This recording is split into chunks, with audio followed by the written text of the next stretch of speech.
All right, you can close out those files that we were working on. And we are going to start with a new document just to do some testing. So either create new or file new. Let's just do a letter size document. It doesn't really matter what size you make this, but letter will work. And then take your type tool, but switch back to the horizontal type tool. And click with the insertion point to be the center. And click in the center of your document somewhere and type in your name. Your name. And then highlight it and make it bigger and a thicker font choice. So you can look through your fonts and just find something that's got some thickness to it.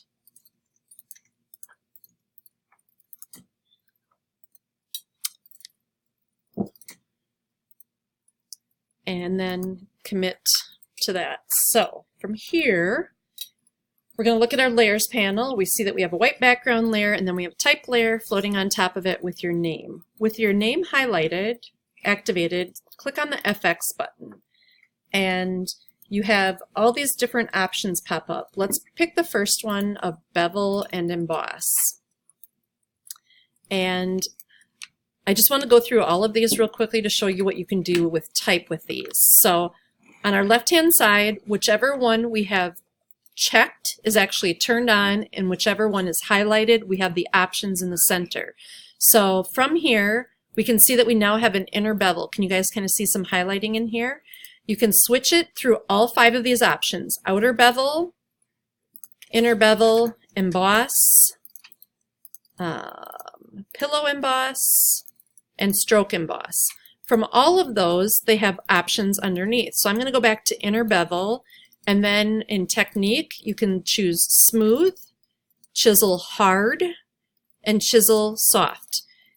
Perhaps if your type is in black like mine and we want to make this a little bit more obvious, we can change the color of our type, but instead of going and highlighting the words and changing them in our properties panel, from this layer style, there's a version about halfway down called color overlay. Do you guys see that? We're going to click on that to activate it, check mark it, and then click on it to see the options, and we can pick another color from our color overlay. So I just chose red here, and right now I have 2 effects applied at the same time, and I know that from the checkboxes. I have a color overlay and bevel emboss. So if your client says, make that green, and you do it using this method, and then when you show it to them and they say, go back to black, all you have to do is uncheck your color overlay. You don't have to go change it in the properties. You've only done something special in this color overlay. Notice inside color overlay, there's a plus button here. We can click on that. Anytime there's a plus button, you can duplicate that. So we could change this color overlay to be a different color, and then we could take down the opacity of it. So a color overlay of red with a color overlay of blue at 50% makes purple. I mean, I don't know why you wouldn't just go purple, but you can do these things. You can stack them and change opacity and sometimes change blending mode depending on what special effect you're doing. So bevel and emboss, if we go back to that, now that we have a color, it's a little bit more obvious. The depth slider, again, if you play with these sliders, you're going to see how they behave. My type is looking more and more chiseled. The direction of the chisel, do you want it from the top or the bottom, up or down? How much chisel? Play with that slider.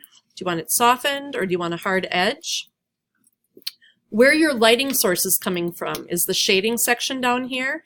So there's a little circle. This is where you move your sun around. So it can be out on the edge of the orbit path, if you will, so it's far away sun, or you can drag it in towards the center, so it's like right on top of the light source is super close, and then you can move it all around.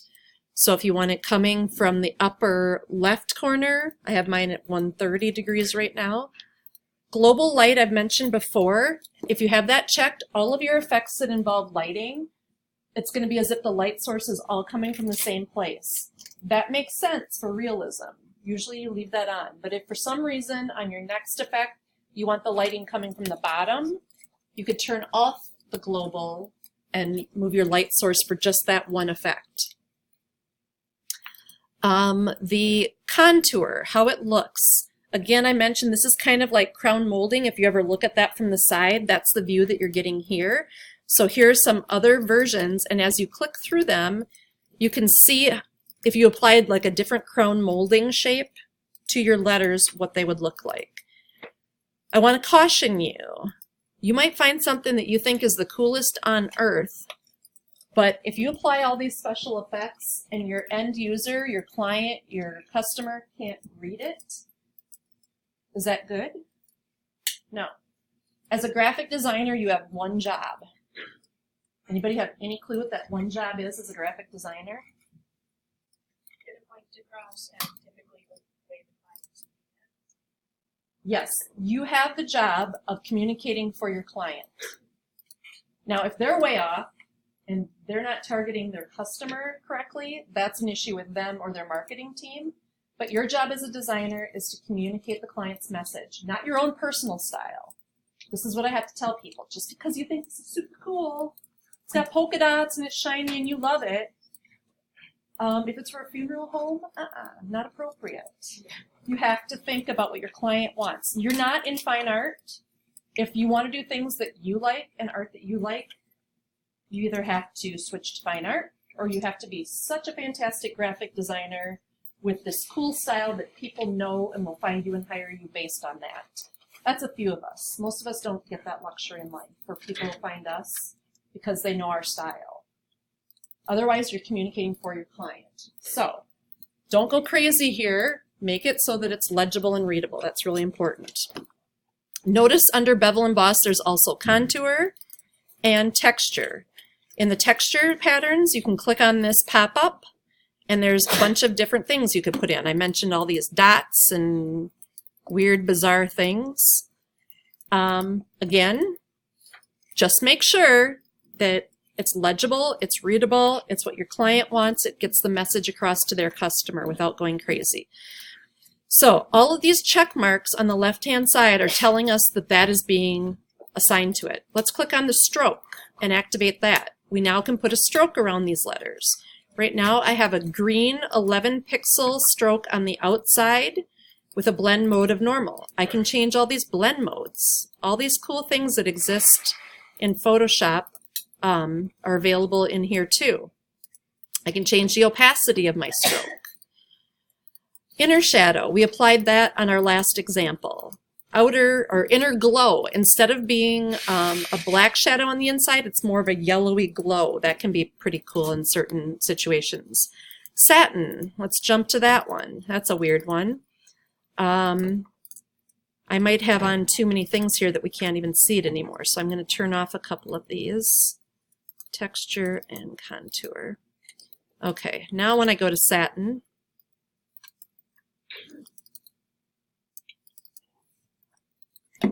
the effect that it gives it is showing up in the bottom right in the preview, so you can somewhat see an idea of how it's going to treat it.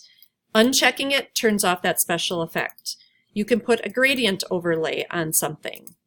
Find the gradient that you want, assign it, and put that overlay on. So, bottom line is, all of these things are available to you, and by turning them all off, I'm back to my original black type. So it's non-destructive. This is the important part.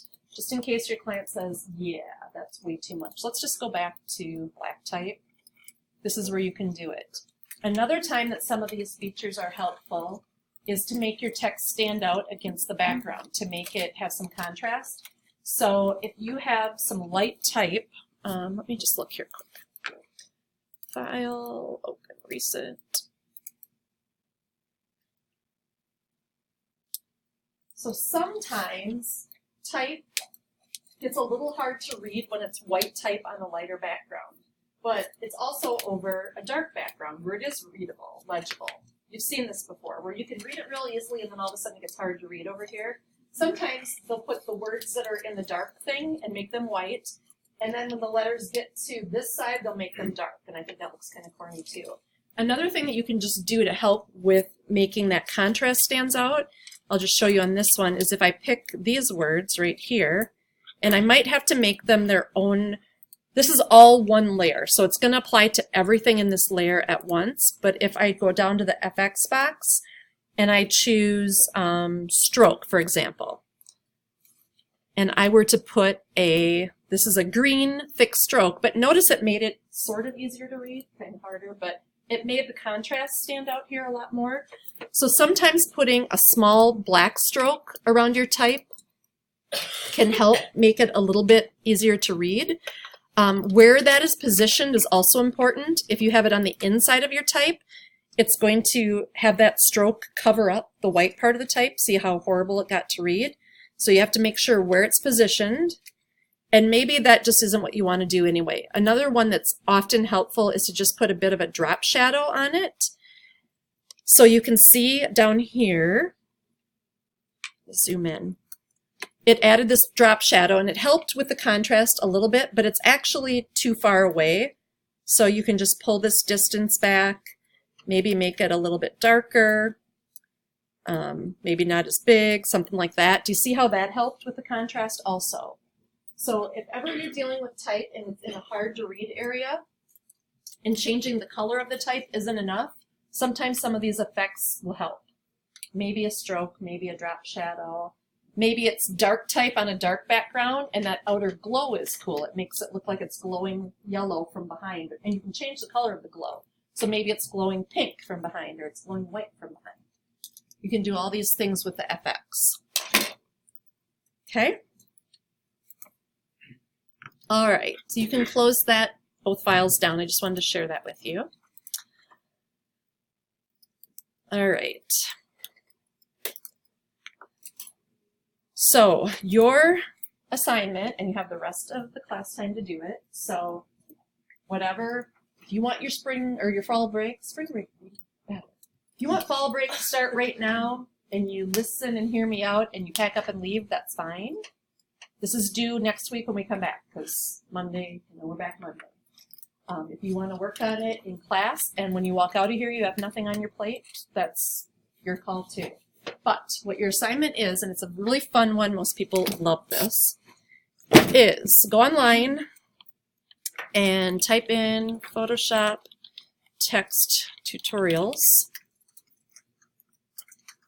and there are a billion of them. And I do have, I'm going to go to this one, 55 cool Photoshop text effect tutorials for designers. Here are a bunch of really cool text effects. And in these tutorials, they're going to walk you through step by step. If there's a file that you need to work with it, they're going to tell you how to download the file to work with it. So whatever you do for a tutorial, first of all, I have to approve it because I don't want everybody doing number one. Okay? So when you find one that you want to do, send me an email. I'm going to start a list. As long as nobody's duplicated it, I'll approve it or not. Ultimately, what you're going to do is you're going to, in Blackboard, you're going to put the tutorial URL link so that I can share that with the class and everybody can go and see it if they like it. You're going to make the tutorial exactly as they did. So if this is what it is retro style, you're going to upload the PSD of this. And then you're going to go back and you're going to edit the type to be your name. So it's going to be Brenda Bloom, but it's going to be this cool thing.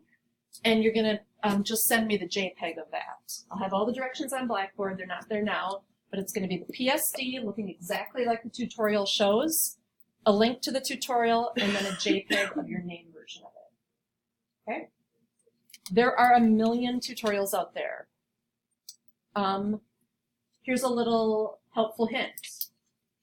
In a week or two, you guys are going to be doing your midterm project, which is a magazine cover of your choice. So think of what's going to be fun for you to make a magazine cover of, and maybe what a text effect is might be really cool on your magazine cover. Start thinking ahead. Ultimately, final project is making a movie poster. So you can see there's a lot of cool examples back there. on the wall, or at least some, of cool text for movie posters too. So find things that interest you, things that are fun. Not all tutorials work halfway through them. Some of them crash out, and then when you go back and you read reviews, they say, I hate this. I spent an hour and then realized it was never going to work. If that happens, you have to move on and find another one. I have no clue if yours is going to work, but I assume if you do some searching around, you're going to find some cool things. I'm going to share a list on Blackboard of ones that I've posted in the past also that are now several years old, but they still work. You know, there's one that's pretty cool that makes your name look like it's written out of baseballs with white lettering and then the stitching around the edge, cool stuff like that. There's ice, there's glass, there's flowers, there's all sorts of fun stuff. So this is your homework. You guys have any questions before I get the details on Blackboard? I do need to know via email, actually in class, no, email. Send me a link of the tutorial so that I actually see it and know what you want to do. I'll start making a list and I'll say yes or no, okay? So don't do one without getting approval. Okay?